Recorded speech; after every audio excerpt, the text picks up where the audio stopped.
29 महानगरपालिकेच्या निवडणुका जाहीर झालेल्या आहेत. त्याच्यातल्या विशेषतः पुणे आणि पिंपरी चिंचवडच्या माझ्या सहकाऱ्यांशी बोलतोय. उद्याचे उमेदवार कोण असावेत, काय असावेत. एक गोष्ट खरी आहे की मधल्या काळामध्ये ज्या 288 नगरपालिका, नगरपंचायती, नगरपरिषदाच्या निवडणुका झाल्या आणि त्याच्यातल्या काही कालच मतदान झालेलं होतं. काही कोर्टाच्या आदेशाप्रमाणे मला वाटतं 20-22 काहीतरी नगरपालिकांचं काल मतदान झालं. त्याचं काउंटिंग आज सकाळपासून सुरू होतं. सगळ्यांचं लक्ष तिकडं होतं. आपल्याला सगळ्यांना माहिती आहे की महायुतीच्या सरकारमध्ये गेले वर्षभर आम्ही देवेंद्र फडणवीस, एकनाथराव शिंदे, मी आणि आमचे तिन्ही पक्ष तिथं काम करत आहेत. हे काम करत असताना हा लागलेला निकाल आहे. त्याच्यात अनेक ठिकाणी आम्हाला एकमेकाच्या विरोधात पण उभं राहावं लागलेली ही वस्तुस्थिती आहे. पण आम्ही तारतम्य ठेवून प्रचार करत होतो आणि एकंदरीत कौल बघितल्यानंतर जनतेने आम्हाला चांगला कौल दिलेला आहे. त्याबद्दल मी तमाम मतदारांचं महाराष्ट्रातल्या मनापासून आभार मानतो, मनापासून धन्यवाद देतो. उलट आमची जबाबदारी आणखीन वाढलेली आहे, कारण आम्ही जी काही भाषणं केलेली होती त्याच्या संदर्भात लोकांनी विश्वास ठेवून हे मतदान केलेलं आहे. त्यामध्ये राष्ट्रवादी काँग्रेस पक्षाला पण चांगल्या जागा मिळाल्या, चांगले नगराध्यक्ष निवडून आले.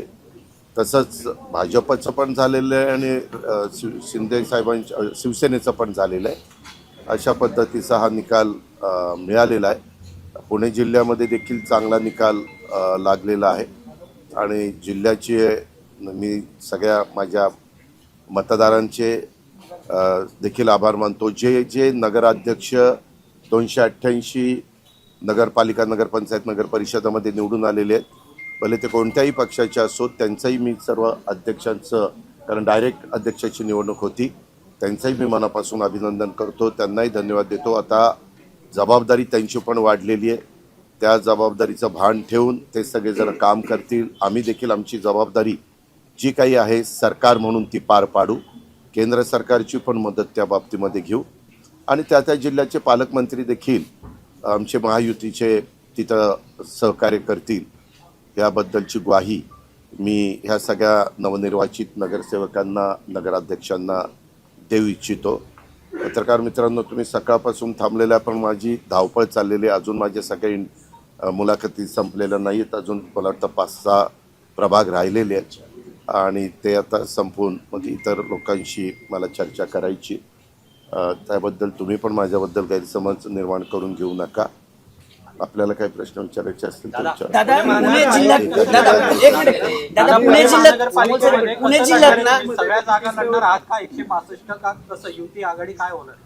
का मधल्या काळामध्ये तुम्ही प्रश्न विचारल्यानंतर मी आणि मुख्यमंत्री एका कार्यक्रमाच्या करता आलेलो होतो. त्यावेळेस मुख्यमंत्र्यांनी त्याच्याबद्दलचं सूतोवाच केलेलं आहे आणि तो सूतोवाच केलंय. ह्यामध्ये आम्हाला शेवटी मी ह्या जिल्ह्यामध्ये काम करतो, गेले 35 वर्ष काम करतो. अनेकदा या जिल्ह्यांनी आणि या दोन्ही शहरांनी मला मनापासून साथ दिलेली आहे. ह्याही वेळेस तुम्ही पाहिलं तर बऱ्यापैकी नगरपालिकेचे रिझल्ट हे नगराध्यक्षपदाचे काही ठिकाणी चुरशीच्या निवडणुका होत्या, हे तुम्हालाही मान्य करावं लागेल. विशेषतः इंदापूर असेल, जेजुरी असेल, भोर असेल, इवन फुरसिंगी आणि उरळी देवाची असेल, अशा काही भागामध्ये पण तिथंही लोकांनी साथ दिली. काही ठिकाणी शिवसेनेला पण साथ दिली, काही ठिकाणी भाजपला पण साथ दिली, नाही असं नाही. आणि त्या प्रकारे निर्णय झालेला आहे, निकाल लागलेला आहे. त्याबद्दल त्यांचं सगळ्यांचे आभार मतदारांचे. इथं मी चाचपणी करतो, कारण इथं मधल्या काळामध्ये साधारण आमचं अंडरस्टँडिंग ठरलेलं होतं की आम्ही जे मित्रपक्ष आहोत त्यांनी एकमेकाचे उमेदवार घ्यायचे नाहीत किंवा एकमेकाचे माजी पदाधिकारी घ्यायचे नाहीत, परंतु ते घेतले गेलेले. त्याबद्दल आम्ही मुंबईत गेल्यावर चर्चा त्या ठिकाणी करू. पण उद्याच्याला कुणी कुठं घेतले तरी काही ठिकाणी संख्या वाढल्यावर एक तर 9 वर्षांनी निवडणुका होतात. त्याच्यामुळं त्या पक्षातले मूळ जे काही उमेदवार वाट बघत होते की आपल्याला उमेदवारी मिळेल, आणि आता तिथं दुसऱ्या पक्षातले काही लोक घेतले तर ते पण नाराज होणार, तेही कुठंतरी संधी शोधण्याचा प्रयत्न करणार. आणि तशा पद्धतीनं आत्ताच काही सहकारी मला आतमध्ये भेटले, मी त्यांच्याशी चर्चा केली, त्यांचं काय मत आहे ते जाणून घेतलं. शेवटी आता इथं जे जे पक्ष आपापले उमेदवार देतील ते सगळा हाच प्रयत्न करतील की चांगल्यात चांगलं चारीचा प्रभाग व्हावा, चारी प्रभागातले ताकदीचे उमेदवार हे आपल्याला उभे करता यावे, अशा प्रकारचा प्रयत्न हा सर्वांचाच राहणार आहे, तसा माझाही राहणार आहे.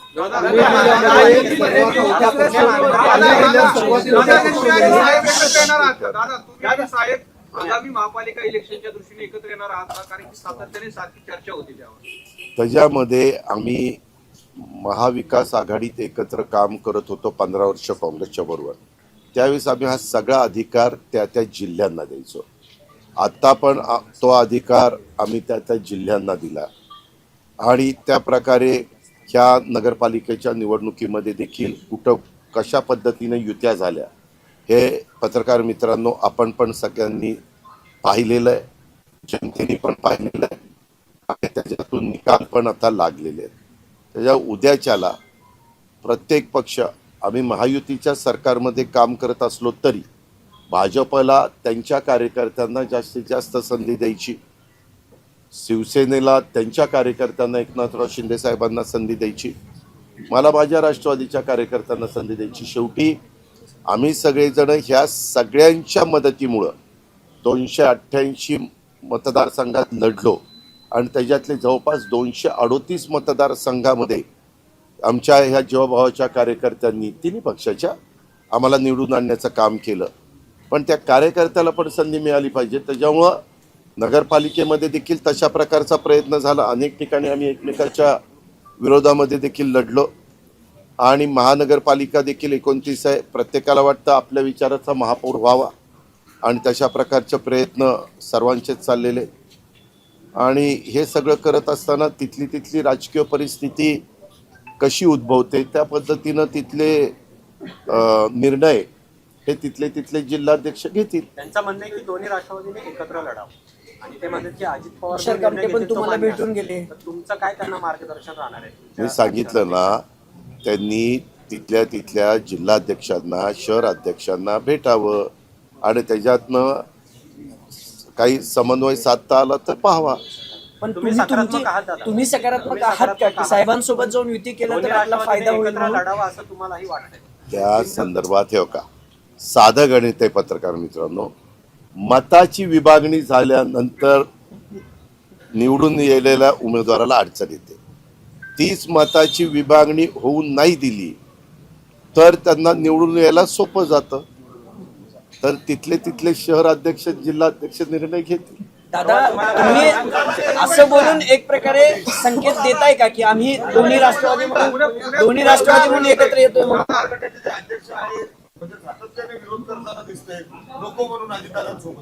ठीक आहे, रसांजकता ठीक आहे, प्रत्येकाला स्वतःचं मत मांडण्याचा अधिकार असतो, तसं ते मांडतायत. तुम्ही आहात सकारात्मक योगेश्वरी. महायुतीमध्ये एकमेकांचे कार्यकर्ते पदाधिकारी घेण्याचं ठरलं नाहीये. तुम्ही जसं आता म्हटलं, काल ज्या पद्धतीने भाजपने अनेक पदाधिकारी पुण्यातले गेले, काय तुम्ही नाराज होते? नाही का, ह्याच्यात नाराज विराज होऊन चालत नसतं. सुरुवात कुणी जर केली तर दुसराही गप्प बसत नाही असं म्हटलं जातं. सुरुवात कोणी केली? भाजपचे काही त्याच्यानंतर काल भाजपचे काही मात्र भाजप तुमचे अनेक नगरसेवक इन्कमिंग त्यांच्याकडे तुमच्याकडे पण जरा धीर धर, जरा धीर धर, घाई करू नको. रोज आपल्याला बातम्या द्यायच्या 24 तास आपले चॅनल चालले पाहिजे ना बाबा. आता काय करतो गारठाय.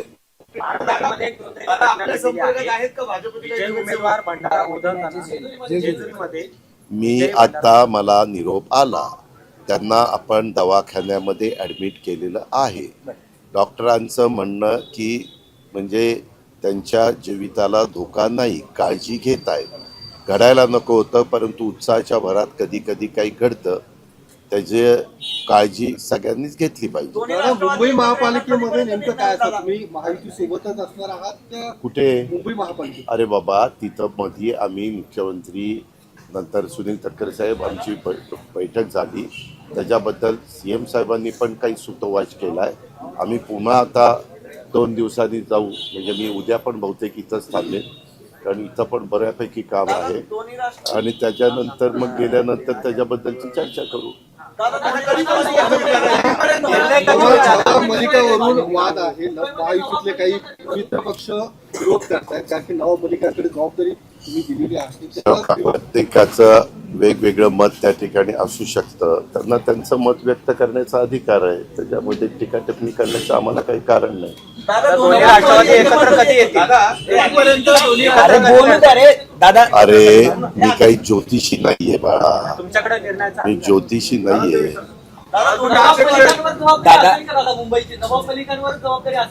अरे आम्ही बसून ठरवू ना बाबा, तुझ्यावर जबाबदारीच असेल एवढं नक्की. दादा, दोन्ही राष्ट्रवादी एकत्रित येणार तेवढा मुहूर्त सांगा ना आम्हाला. तुमच्या बोलण्यातून संकेत दिसत आहेत की तुम्ही सरळ म्हणतायत की मताची विभागणी व्हायची नसेल तर समविचारी पक्षांनी एकत्रित यायला हवं. याचा अर्थ दादांचा ग्रीन सिग्नल आहे का काकांसोबत जायला? ग्रीन आहे का पिवळा झालाय का अजून लालच आहे, तर जरा आज रात्री विचार करून उद्या तुला सांगतो. दादा, तुम्ही जर महाविकास आघाडी सोबत गेला या निवडणुकीमध्ये आणि तर तुम्हाला निकालानंतर महायुतीमध्ये येता येणार नाही असं चंद्रशेखर बावनकुळे पुण्यातच बोलले परवा बोलताना. अच्छा. की निवडणुकी आधीची युती असेल तीच निकालानंतर पण असेल असं त्यांचं म्हणणं आहे. म्हणजे आठ टाकली तुम्हाला की तुम्ही महाविकास आघाडी सोबत जाऊ. असं तू काही सांगू नको. आत्ताच मला बोलले. त्यांचा अरे बाबा, मी ह्याच्या संदर्भामध्ये जे काही बोलायचंय ते मी वरिष्ठांशी बोलीन, म्हणजे दिल्लीतल्या वरिष्ठांशी, आणि इथं बोलायचं असेल ते देवेंद्रजी फडणवीस म्हणून एक नेते आहेत त्यांच्याशी बोलू. कळलं का? त्यांच्या बोलण्याला महत्व नाही का? नाही, सगळ्यांच्या बद्दल महत्व आहे. तुझ्याही प्रश्नाला खूप महत्व आहे, तसं त्यांच्याही म्हणण्याला महत्व आहे. दादा, तुम्ही आज पुन्हा निकालातून दाखवून दिले की अजित पवारच पुणे जिल्ह्याचे दादा आहेत, कारण 10 नाही रे नगर एक परिषद. मिनिट, तसं नाही. सगळ्या आमच्या जीवाभावाच्या कार्यकर्त्यांनी काम केलं, मेहनत घेतली, कष्ट केले. एक तर 9 वर्ष माझे कार्यकर्ते संधी मिळण्याची वाट बघत होते. 9 वर्ष जाऊ द्या, पण 4 वर्ष तरी 4 वर्षापूर्वी निवडणुका लागायला पाहिजे होत्या. पण हे चित्र महापालिकेत दिसेल ज्या पद्धतीने आज ग्रामीण. अरे मी काही मनकवडा नाहीये. मी कुठेही निवडणुका लढवत असताना माझं व्हिजन चांगलं असतं, त्या शहराचा चांगला विकास झाला पाहिजे अशी माझी भूमिका असते, आणि मला ज्या ज्या ठिकाणी कामाची संधी मिळते तिथं मी मनापासून काम करतो. तिथं मी अजिबात राजकारण करू इच्छित नाही. त्या भागाचा विकास करण्याच्या करता जेवढं काही आपल्याकडे असणाऱ्या पदाचा उपयोग करून त्यांना मदत करता येईल ती मदत करण्याची गेल्या अनेक वर्षाची माझी पद्धत आहे. सातारा जिल्ह्यातील सावली या गावामध्ये आपल्याला फटका बसला असं वाटत नाही का? कुठला? महायुतीमध्ये आपला स्थान आता तिसऱ्यावरती आलेलं आहे. पहिला भाजप, दुसरी शिवसेना आणि तिसरं तुमचं आहे. मग आता मी कमीच जागा लढवले होते ना, त्याच्या संदर्भामध्ये मला त्याच्यात वेळ त्या ठिकाणी कमी मिळाला. तरी देखील आम्ही जेवढ्या काही जास्तीत जास्त प्रचाराच्या निमित्तानं जातील, तुम्ही तर बघत होता, मी दररोज 7 सभा घेत होतो, माझे इतर सहकारी पण सभा घेत होते. आम्ही त्याच्या संदर्भामध्ये आम्हीच समाधानी आहोत. मी मगाशी प्रेस नोट पण काढलेली आहे, ट्विट पण केलेलं आहे. त्याच्यातनं आम्ही कार्यकर्ता पण आमचा समाधानी. आत्ता इथं पण अनेक जण एकमेकाला पेढे वाटत होते, पण अजून आम्हाला काम करणं गरजेचं आहे. दादा, या सगळ्या चित्र दिसत नाही एकमेकांवरती अशी. काय? रायगडमध्ये प्रदेशाध्यक्षांवरती अनेक जण बोलतात, उदय सामंत असतील, भरत गोगावले असतील, म्हणजे विजय झालेला आहे त्यावरून त्यांच्यावरती टीका केली जाते. नाही, त्याच्यामध्ये तिथलं पद्धत जरा वेगळी आहे. मी मध्ये देखील नागपूरला काही लोकांशी बोललो, उदय सामंतांशी किंवा भरत गोगावलेंशी, असं मी बोललेलो आहे. त्याच्यातनं पासून मार्ग काढावा लागेल, कुठंतरी पुढं मागं सरकावं लागेल. म्हणजे तुमचा उमेदवार पदाचा जो तिढा आहे हा? रायगडच्या पालकमंत्री पदातून क्रीडा आहे या निवडणुकीमध्ये तेव्हा का पत्रकार मित्रांनो, पालकमंत्री पदाचा पूर्ण अधिकार तुम्हालाही सगळ्यांना माहिती आहे. राज्याचे जे प्रमुख असतात मुख्यमंत्री, त्या मुख्यमंत्र्यांचा असतो. मुख्यमंत्री त्या 2 जिल्ह्याचा तिढा सोडवण्याच्या करता सक्षम आहे. 1 वर्ष जरी झालेलं असलं तर तिथलं कुठलंही विकासाचं काम आम्ही थांबवून दिलेलं नाही. कुंभमेळ्याचं काम देखील तिथं जोरात, म्हणजे जी काही पहिल्यांदा आपल्याला हे घ्यायचं असतं, खबरदारी घ्यायची असते, काळजी घ्यायची असते, ती पण तिथं चाललेलं आहे. आणि रायगडमध्ये देखील जे काही निधीचं वाटप असतं, विशेषतः जिल्हा वार्षिक योजनेचं, तेही व्यवस्थित तिथं चाललेलं आहे.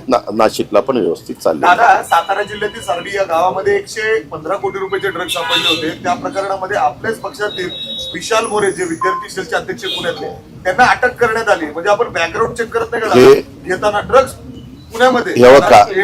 ऐका, उद्याच्याला वेगवेगळे चॅनल ज्यावेळेस वेगवेगळ्या सहकार्यांना घेतात ते विश्वास ठेवूनच घेतात ना. आपल्याला काय माहिती की ते एखादी गोष्ट चुकीची झाली तर चुकीचं समर्थन आम्ही अजिबात करणार नाही. ती विकृती असते. अशा लोकांना आम्ही थारा देखील देणार नाही. अशांची आम्ही ताबडतोब हकालपट्टी त्या ठिकाणी करतो.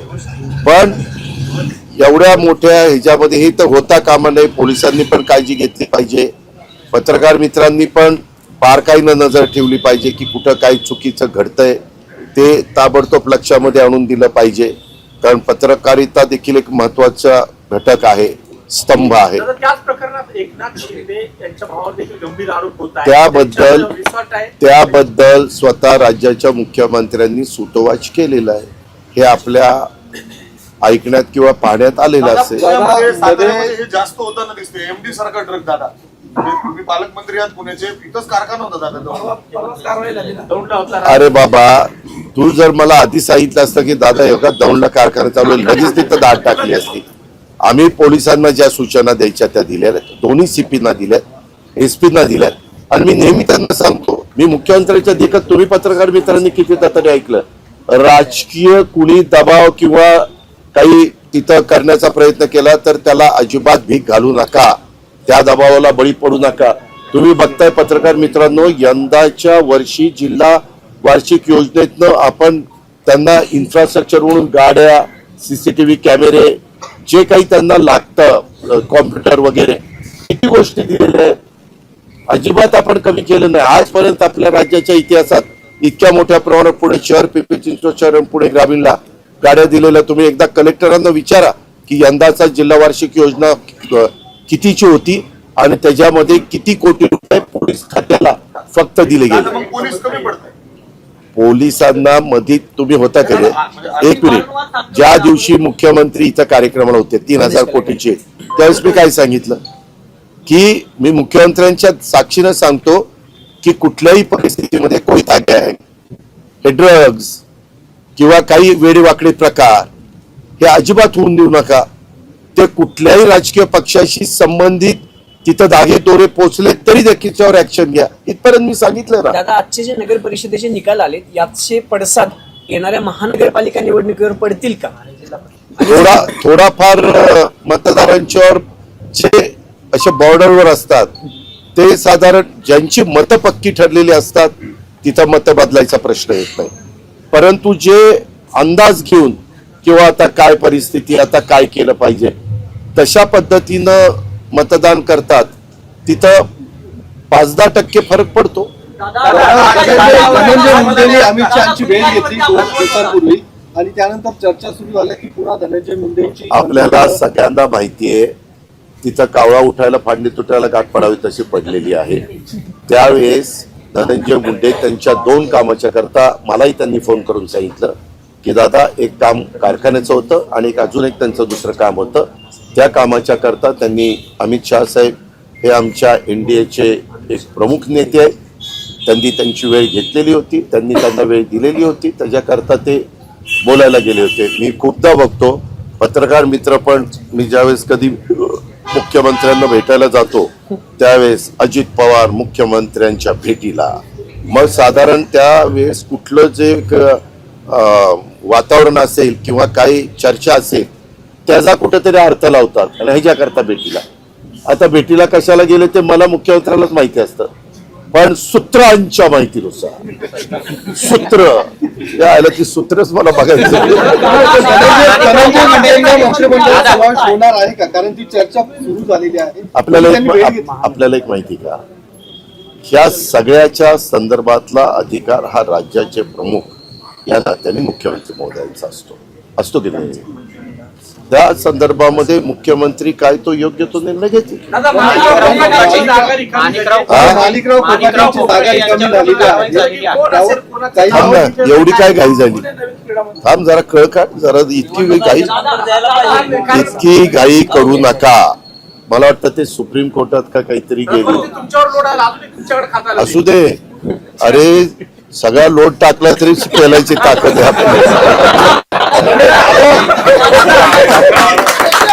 माणिकराव कोकाटे पक्षाला डॅमेज झालेला आहे एका पद्धतीने. दुसऱ्या मुद्द्याचा राजीनामा प्रत्येक दादा त्यालाच धरून एक एक प्रश्न मिनिट आहे. थांब ना, थांब. केस कधीची आहे? केस कधीची?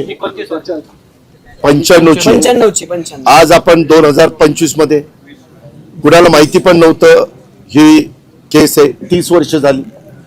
माणिकराव 30 वर्षात वेगवेगळ्या ठिकाणचे पक्षाचे आमदार म्हणून निवडून आले की नाही. ह्याच्यामध्ये न्यायव्यवस्था ही तर सर्वोच्च आहे, पण निकाल लागल्यानंतर सेशन कोर्टामध्ये ही इतकी झटपट दिवाणी केस लागेल असं सहसा घडत नाही, पण इथं घडलं.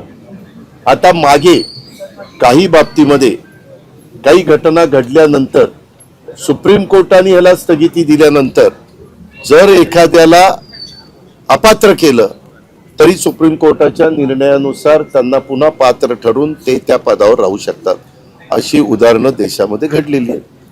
दादा प्रश्न त्यालाच धरून असा आहे ना की आधी धनंजय मुंडेंचा राजीनामा, मग माणिकराव कोकाटेंचा राजीनामा, प्रत्येक वेळेस अजित पवारांना डॅमेज केलं जाते का? एकनाथ शिंदेचं नाव आलं की क्लीन चिट मिळते, पार्थ पवारांचं नाव आलं तसं की काही नाही. दादा प्रश्न तू काय- त्याच्यामध्ये काडी घालायचा प्रयत्न अहो, दादा प्रश्न माझा आहे का? बघा, 2 मंत्र्यांचे राजीनामे आले, एकनाथ शिंदेचं नाव आलं, मुख्यमंत्री बाहेर आले आणि म्हणले की क्लीन चिट. पार्थ पवारांचा घोटाळा आला की म्हणतात की गंभीर प्रकरण आहे, चौकशी करावं लागेल. अजित पवारांना आणि अजित पवारांच्या राष्ट्रवादींनाच नुकसान का पोहोचते? काळजी करू नको, मला काही नुकसान पोचत नाही. आम्ही एकत्र बसू आणि चर्चा करू. समज गैरसमज काही आम्ही होऊन देणार नाही. लोकांनी आम्हाला 5 वर्षाच्या करता निवडून दिले, आम्ही व्यवस्थित कारभार करत राहू. दादा पुण्यात कोणाचा महापौर होणार? पार्थ पवारांचं एक पत्र समोर आलं 4 वर्ष जुनं. पार्थ पवारांचं म्हणणं आहे ती सही माझी नाही, त्यांनी अशी तक्रार दिलेली आहे. म्हणजे हा सगळा प्रकार कुठेतरी वेगळ्या दिशेने जाताना नाही, पत्र दिसतोय. एवढं उशिरा का दिलं? कारण घटना खूप आधीची घटना आहे किंवा हे सगळं प्रकार. आता मला काय माहिती, मी काय पोलीस खात्याचं आहे का? पत्र त्यांच्याकडे आलं दादा आता. कुणाकडनं? पार्थ पवारांनी आता पत्र दिले. कधी? आता 4 दिवसापूर्वी नाही, मला माहित नाही. मोठी मी सही माहिती घेतली घेतली. असं पत्र दिलं पार्थ त्यांनी पवारांनी त्यांची सही नाही, पोलिसांना. त्यांनी असं मला माहिती नाही. मी वकिलांना विचारतो, पार्थची भेट झाल्यावर पार्थला विचार. पुण्यात 525 जागा जिंकणार म्हणते, तुम्ही किती जिंकणार? राहिलेल्या आमच्या